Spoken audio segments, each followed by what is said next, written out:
Mga kababayan, mainit na usapin ngayon ang balitang naglalabas tungkol sa umano'y plano ng ilang general ng Armed Forces of the Philippines or AFP na salakayin si Pangulong Kuting Jr.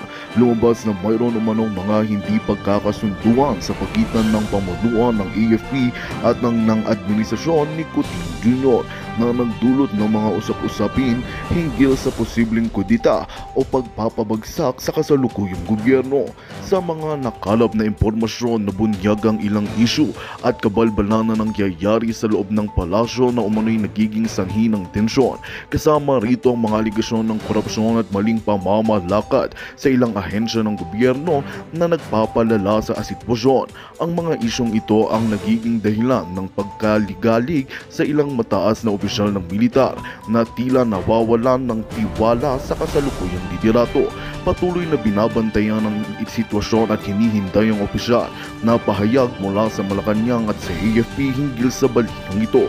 Samantala, nananawagan ng iba't ibang sektor ng lipunan na ipailarin ang kalmado at napagninilay-nilay sa gitna ng isyong bumabalot sa bansa.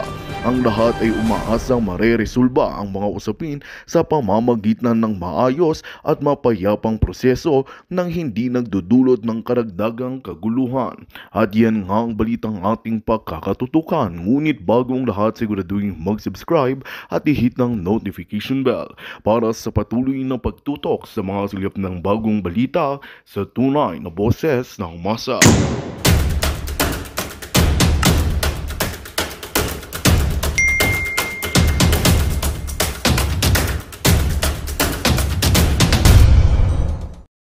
Para dyan, no? Kulang ang pondo. So hinahabol ng AAP modernization ng ano natin, military assets, no? Na hindi napagtuunan ng pansin yung ating mga reservists. Right now, we have 41 million Filipinos who can possibly fight in a given war environment. Pero sayang kung hindi sila handa. So right, we're tapping into that resource. Kung mag-organize lang tayo habang walang tawag sa inyong AFP, I understand from sources na tinatawagan na yung iba ng AFP. O ano meron doon, ha? Tinatawagan na ng AFP para preparing for war na rin ng AFP natin. Again, ayaw ng AFP ng gera. Sila yung unang padadala sa gera pagka nakaputukan ng gera. Ayaw nila. Pero wala naman tayo doon sa itaas. Hindi natin alam kung paano yung ano nila doon, diskarte. So, habang naghihintay, ayoko naman makipagbangayan dun sa kanila, sa itaas. At baka mamaya, pagka nakipagbangayan ka, and then ikaw ang nakapwesto, ganun din pala. Mahirap yon. Kaya, we're taking the higher ground. We're going to protect Filipino families, our families. Kung ako lang kaya ko, walang pakialam sa inyo, pamilya ko, paprotekta ko yung pamilya ko. I will kill as many as I can kung may kalaban. Pero ang punto, kung nag-iisa ka, mahina ka. Isang tingting, padaling baliin. Pero kung isang buong walis tingting, kahit baliin mo ganyan, hindi mo bali. So, yun yung konsepto. A family has members who can defend themselves. Mga lalaki, even mga babae, mga kamag-anak, mga house help, mga trabahador o mga tao mong kasama sa negosyo, whatever. So, you have. Pero, mas maganda kung kunyaring imbis na isang squad, merong isa pang squad. Isa pa hanggang isang platoon o isang kumpanya. Pwede naman pala yung mag-usap-usap lang kayo and then sa isang community, maka-form kayo ng isang platoon or isang kumpanya. Isang platoon, 30 people. Kung apat na team, minimum of 7, plus yung deputy na platoon leader, tsaka yung platoon leader, okay, yung platoon sergeant, no? At tsaka yung platoon leader, that makes 28 plus 2, 30 people. Imagine if you have 1,000 in the barangay, only 30 people will defend the barangay. So, divide mo yung, kung 300 na kamo, divided by 3,000 divided by 30 na kamo. That's 100 per person do sa 30 to defend. Mahirap yun. Kaya kung marami kayo sa barangay, the merrier. Kung marami kayo na gusto magdepensa sa barangay. Kung hindi nyo kaya, alis kayo sa barangay. Alis kayo. Evacuate. Evacuate, gano'n naman sa Mindanao eh. Pagkaya na yung bakbakan, evacuate yung mga tao for fear of their safety. Pero ayaw natin mangyari yung dumating na lang kagaya ng World War II, umatake yung kalaban habang nagpi-peace talks sa Amerika at saka Japan. Nagpi-peace talks sila, December 7, biglang inatake Pearl Harbor. Hours before the bogging down of the peace talks. Tama. A few hours nung na-conclude yung peace talks na no deal, boom, ayan, inatake na. And looks like history is repeating itself. After Pearl Harbor, tayo sumunod. Kasi may bases dito. Ngayon, siya may bases. EDCA. Dahil sa warfare ngayon, push button, sabay-sabayan na yan. Hindi na mauna yung Pearl Harbor, Guam, o US mainland. Damay pa. Pati tayo, damay lahat. Tutukan ng missile. Question is, nuclear ba o conventional? Yun lang naman yun. So, patay tayo kung nuclear. Pero I doubt na nuclear. Silang dalawa mag-ubusan sa nuclear. Pero I doubt na dito sa atin because kailangan nila yung lupa natin intact. Lupa na kailangan ng Pilipinas intact. Sorry. Nika dito. Kamingay. So,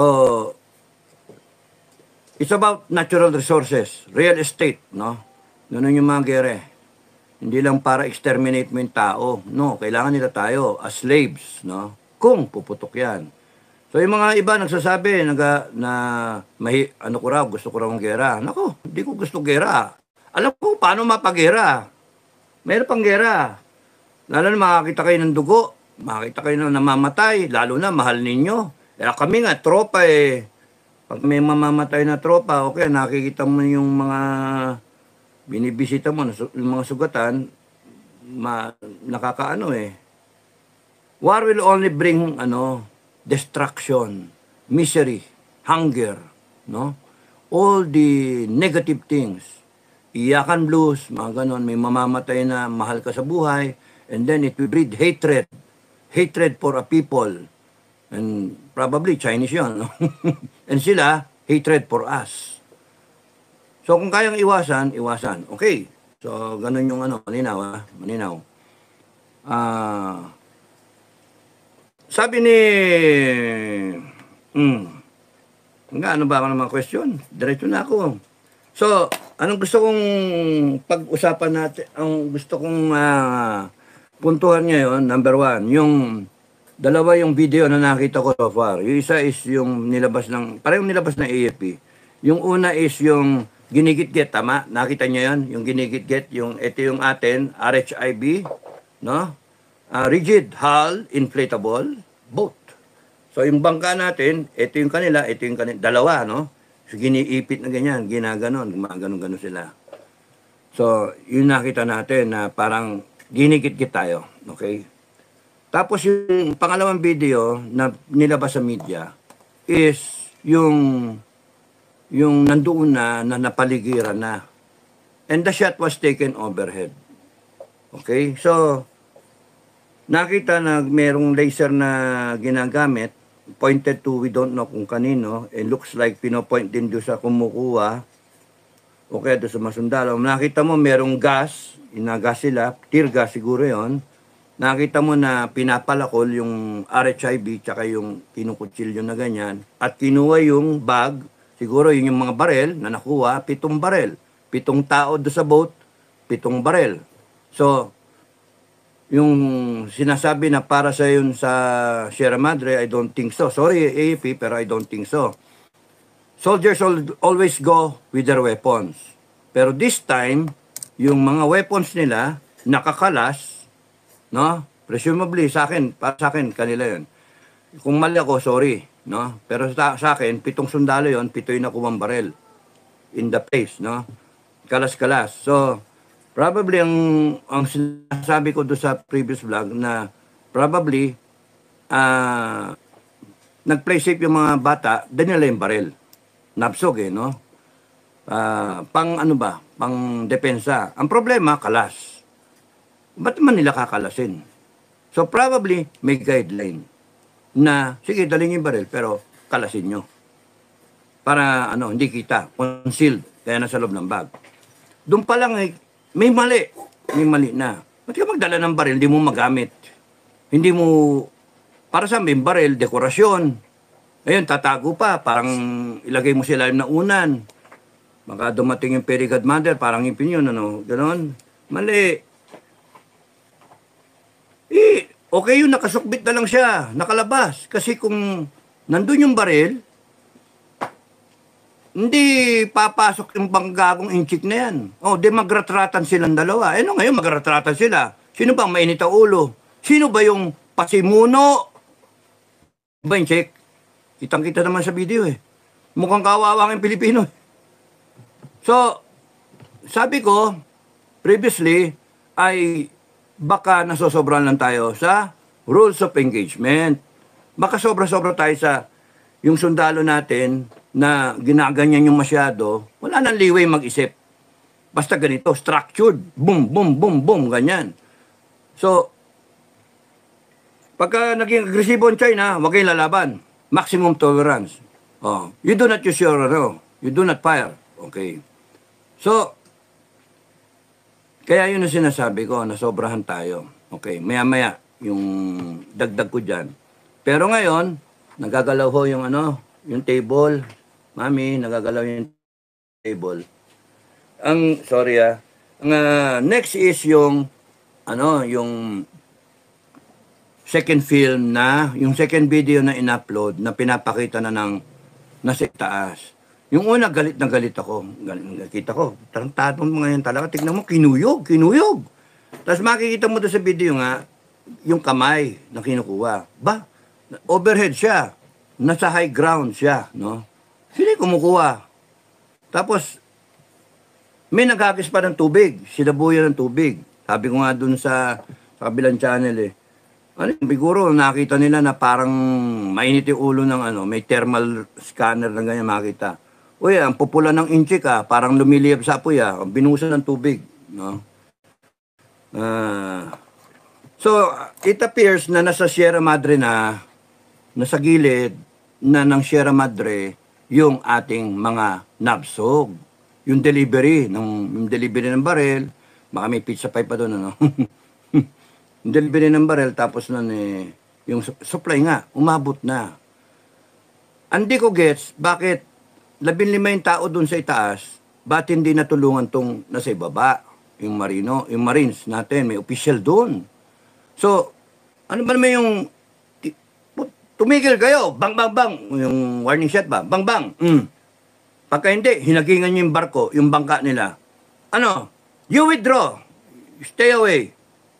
Tapos, the next round, we will kill the next round. Yung ganun ba? Tapos nun, wala Wala na ganun. Okay, so, yung kalas na barel at saka yung walang response dito sa itaas, pinanood lang Pinanood, binibidyohan. Shows na something is wrong.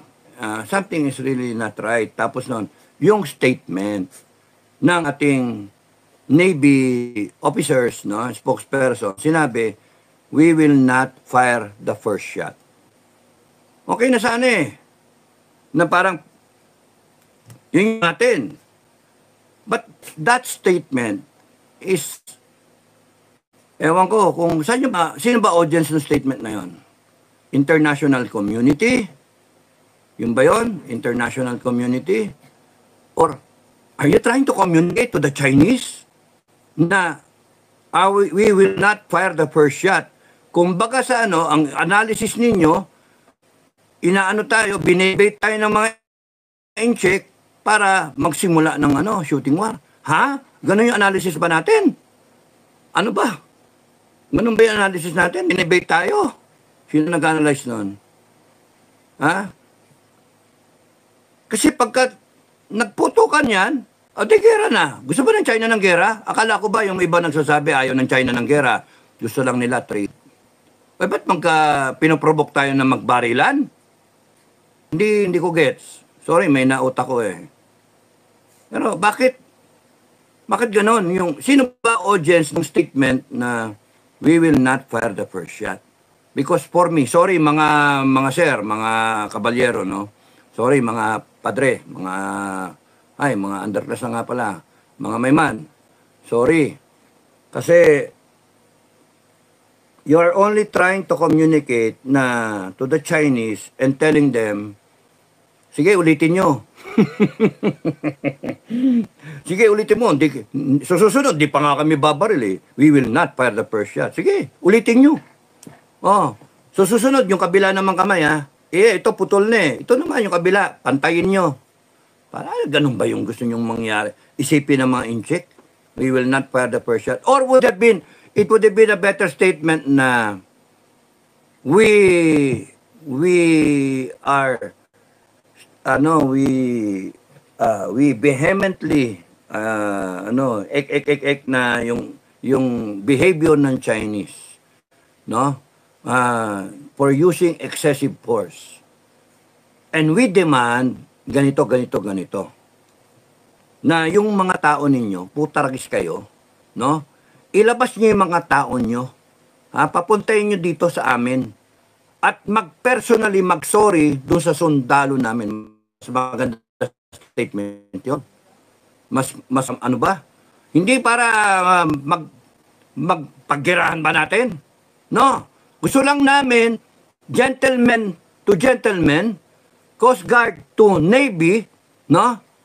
Disciplined men to our men, mag-sorry kayo for something that happened na putang ina nyo, nakasama kayo, PI kayo, nakasama kayo eh.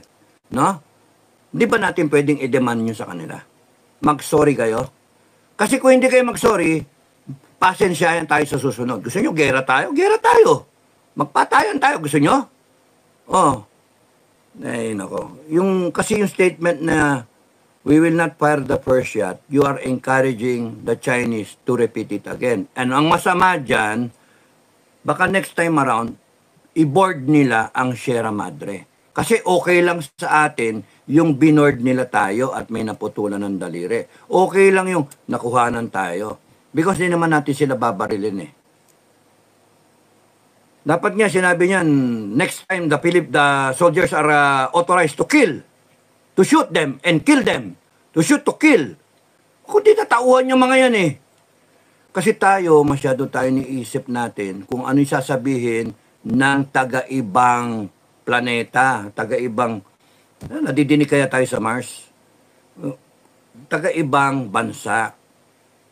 Concerned tayo masyado na tayo ang makaka-escalate. Tarantado tayo. Bakit natin isipin na yung pagbaril natin, makaka-escalate? Ginagago na tayo. You're giving them the idea and the conviction, lakas ng loob na okay lang sa Pilipino, gagawin tayo. We are civilized. Mutaragis tayo. And yet, we look so stupid, so embarrassing sa buong mundo. Imagine. Nagko-condemn na lahat yung international community. Tapos nun tayo eh. Nasaan ang presidente? Nasaan ang presidente? Wala ka pang statement, Mr. President. Nasaan yung mga sige po, nasaan na? Nasaan yung Security Council? Mista, wala pang statement. Sorry, pero wala kayong sinasabi pa. Iniwan nyo sa ere ang mga commander ninyo, ang armed forces ninyo, iniwan nyo sa ere. Ganyan pala style ninyo. Isusubo ninyo, tapos nun iiwanan nyo pagkakahihiyan na. Hinayo pa kayo. Sorry, pero I am just speaking for the armed forces. They will not speak against you. Let me speak against you. Mga hayop kayo. Magsalita kayo. Depensahan nyo yung tropa, yung armed forces natin, depensahan nyo. Susubo nyo in a hostile environment. Hostile. Ang dami na natin diplomatic protest. Kaya alam natin hostile environment. No? Hindi nyo padadalhin ng barel. Kalas-kalas yung barel. Tapos kung ano-ano rason. Kung nakasukbit yung barel, sa tingin nyo ba, papasok yung mga tarantadong yon, itututok mo kaagad yung baril na ganyan. Madali naman bumunot ng kung pistol no? Kung sidearm. O ayan na. May babanggain na. Tapos sasampa. Madali bumunot. Sige, subukan mo. O fire a warning shot muna. tutok mo ganyan, para warning shot, and then tutok mo ulit. Sige, subukan mo. Oh, tignan natin tapang ng mga gago. O de sana tayo ngayon yung nakakaangat. Sana ngayon, sila mismo magsasabi, putya, wag nyo nang ganyanin yan. Puta naman, tatapang pala mga gago. O de tayo yung may upper hand. Bakit gusto natin lagi yung underdog tayo? Sobra naman teleserye yung pananood natin. Underdog ang Pilipinas lagi. A sidearm would have been better kaysa yung mga long arm. Kasi yung mga ganyan, close encounter. Ang rules of engagement, do not encounter. Paano? Ganon din yung nag-reaction sa BRP Sierra Madre. They have weapons there. Ano sasabihin nyo na yung baril doon para sa Sierra Madre? Ano, kinalawang yung mga baril dito? Bakit pipito lang? 15 tao. Tsaka don't give me that baloney. No? Yung yung mga sundalo natin, inisyuhan ng asawa. No? Hanggang sa iburol yan, asawa niya yun.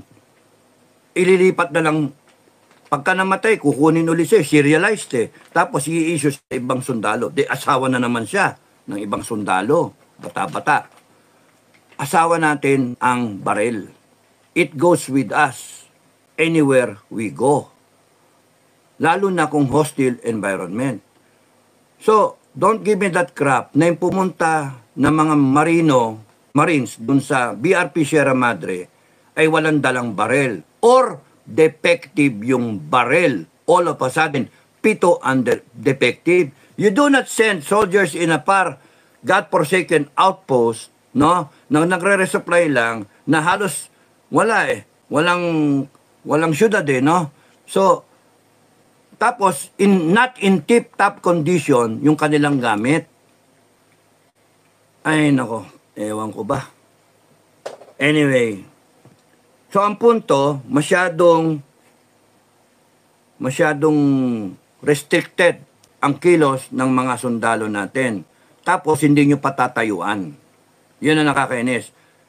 Yung walang salita ang presidente, that shows the kind of person you are. The kind of leader you are. Sorry, BBM, pero kung hindi mo kayang gampanan yung pagiging presidente at yung pagiging commander-in-chief, you just resign. No? Kasama doon sa sinusweldo sa iyo ng taong bayan, kasama doon sa binoto ka ng taong bayan, all 31 million, is the mindset na ikaw kaya mong gampanan yung pagiging presidente ng Pilipinas, taga-ayos ng foreign policy natin, taga-dictate ng architect ng foreign policy natin, and the commander-in-chief all in one. So, ito, be the commander-in-chief. Wala, tinapon mo kay Browner tsaka sa Navy mo Hindi ka nagsasalita. 4 na araw na. Kaya nakakainit ng ulo. And here you are, magsasalita kayo na we will not fire the first shot. Parang sinabi ninyo, okay lang, sige, ulitin nyo. Okay lang, kahit mamatay yung sundalo namin Parang ganun yung dating You communicate first to your soldiers. Ipakita nyo sa kanila na hindi nyo sila bibitawan. Magalit kayo para sa kanila. Hindi pinapakita ninyo okay lang And here you are, you will demand the soldiers to follow you in combat. Sino susunod sa inyo? Pagka ganyan kayo. Kayo sumisira sa AFP, pagka ganon.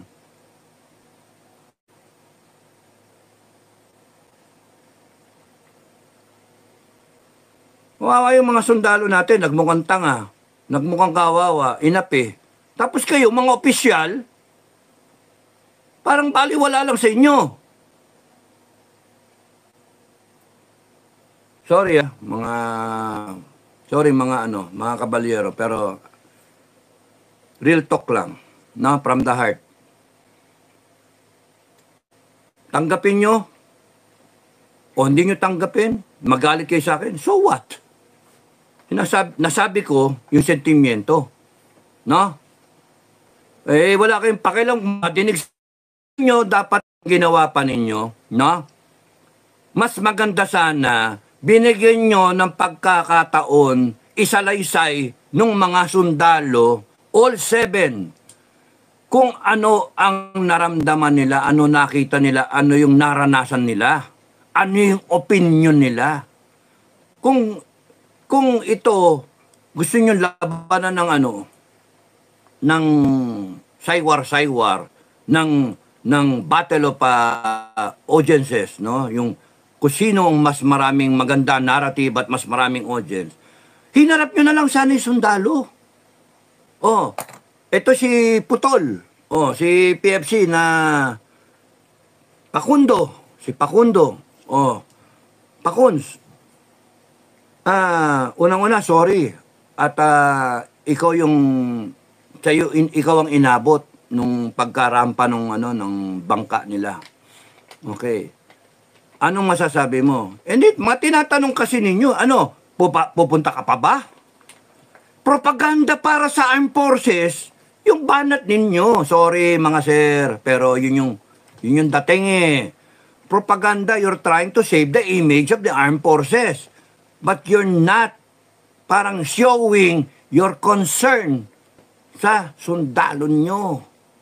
Ang dapat ang pakita nyo, give them desiderata. Listen to others. They too have their stories. You have forgotten already. Listen to others. Ano bang sasabihin ng isang private first class? Ano sasabihin ng sarhento? Ano sasabihin ng private? Mga tamukyo. O sige, magsalita kayo mga tamukyo. In front of camera, huwag kayo mahiya. Huwag kayong matatakot. Huwag kayong matakot. Basta kung ano sabihin nyo, yun na.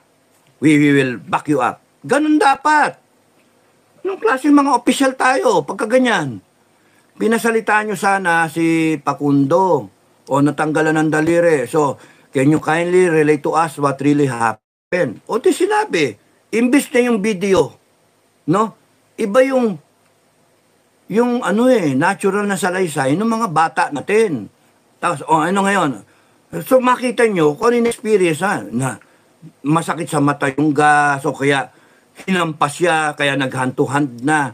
Mali nga yung order siya na itago yung baril. Dapat handi na yung baril para kung natutok namin yan, hindi yung sumampi, natakot yung mga yan. Yung ganong madidinig mo sa sundalo because yun yung nararamdaman. Hindi naman kaya nga, hindi nyo binigyan ng importansya yung mga sundalo natin. And the worst of it all, the commander-in-chief who is supposed to be the overall commander of the entire armed forces, the armed services, is nowhere. Magsalita ka, BBM. At kung sino man ang mga advisor ng presidente, mag-drop kayo ng anything, pabasa ninyo. I strongly condemn the actions of the illegal actions of the Chinese Coast Guard. And I am telling President Xi to surrender the sailors who were there. Mga hayop kayo, may mga ganun pa yung Tagalog. Mga hayop kayo, gagawin nyo sa Navy namin, how much more kung civilian na namin? Ha? Ano yung pinakikita nyo sa buong mundo? Kayang-kaya nyong ganunin ang sundalo namin? Tapos yung mga civilian namin, anong gagawin nyo? Re-rapin nyo? Pupukpukin ninyo? Sasaksakin ninyo? Ginagawa nyo sa sundalo namin Yeah, we demand. Ang atin demand, return the equipment, pay for them. Wouldn't it be, had it been better, na secondary yung demand na yon? The primary demand should have been, para sa akin, should have been, you produce all those people. We have their faces here in camera. You produce them. First, you give us a list kung sino yung mga yan. No? We don't intend to file charges against them. No. Just tell them to publicly mag-story dito sa tropa namin. Lalo na yung kay Putol, naputulan ng daliri. No? Mag-sorry lang. And they better mean it sa kanilang damdamin. Better mean it. Tapos nun, bahala sila, yung mga tao namin, kung tatanggapin yung sorry. Kwento ko yan sa kabilang channel kanina eh. Akala ko dito ko nag-live eh, doon pala sa kabila. Si Toto Scarface, no? Tandaan ko, hindi ko nakakamalan yung pangalan, pero si Toto Scarface na lang, ano? Nagkaroon dito ng hiwa eh, sa mukha. 5-7 stitches, peklat. Pinukol ng bato, bong kunana. Na umakyat ng ligaw, binata yung tao. Buti sana kung may asawa siya, wala eh. Buti kung nililigawan niya kung may asawa, wala rin. Di ba? So, pwede. Ngayon, lumiligaw siya. Eh, siyempre, Scout Ranger, mabango eh. Inabangan siya. Inabangan ng mga binatilyo. Tinraidor, hinampas ng bato dito. Ayun. Di nagalit. O, then, lumabas siya, dala yung machine gun. Eh, ano namin eh, M60 gunner eh. Kaya nung nagratatatat siya, ratatatat, buong kumpanya namin nag-deploy, Scout Ranger Company, 6 Company. Nagising ako, nalimpungatan, ginising ako ng mga bata. Sir, si Scarface, nagraratrat, nag-indiscriminate firing. Dala ko yung baril ko, lumabas ako, ayun niya, lahat sila nakatapa. Tapos sinaltak ako. Nandun si Captain Igot, Lieutenant Malabanhot, Bermudez, at si EXO namin, Bermudez, CO, Captain Igot, at si First Sergeant Natoy De Los Santos, no? Si De Los Santos, Jess De Los Santos, yung naging Sergeant Major ng AFP. So, sir, baba ka, baka tamaan ka. Nakadapa lahat ngayon. Dapa rin ako. O, ganyan. Dapa si Lieutenant Tamukyo. Ganun ako. Sir, anong ginagawa natin dito? Ayun, si Scarface, lasing yata, nag-strapping. Hinahamon. Sino yung pinalalabas? Tapos yung mga binatilyang pumukol sa kanya, pinalalabas. Imagine yung entire municipal ng Mako, Kumbal ngayon yun, niraratat niya yung sa ere naman niya. So, ay ko, sir, anong gagawin natin? Malamok dito, sir. Ang lalaki ng lamok. Mga ranger yung lamok. Ang lalaki eh. Tumatago sa, lang ako, nakabotak lang ako, running na nakapantulog nga ako. Data. Sir, abutin tayo ng kanas-kanas dito. Kailan, wala bang pupunta doon para disarman siya? Ay, delikado man yan. Masabing gano'n ni CO. Wala ba magdidisarma dito? Oh, Natoy. Sabi ko gano'n kay Natoy, First Sergeant. Natoy, First Sergeant ka eh. Ay, mahirap yung ganyan. Wala may gusto. Eh puta, aabutin tayo ng umaga rito. Abutin tayo. O de, tumayo ako, puta. Tayo ako, pak. O, binigay ko yung baril ko kay Natoy, tapos take sabi ko, tapos punta ako. 5 meters away, 5-10 meters away, sabi sa akin, halt! Who goes there? Ginanon ako. Sabi ko, To, kilala mo ba ako? Kikilala mo ako? Tapos gaganong. Magandang balita ang hatid namin sa inyo ngayong araw. Sa pagtatapos ng aming balitaan, nagbigay kami ng mga mahalagang impormasyon. Maraming salamat sa pagtutok at pagsuporta sa aming programa. Huwag kalimutang manatili sa mga susunod na araw para sa mga bagong balita at mga kwento na dapat nating abangan. Mula sa Boses ng Masa, magandang araw, Pilipinas!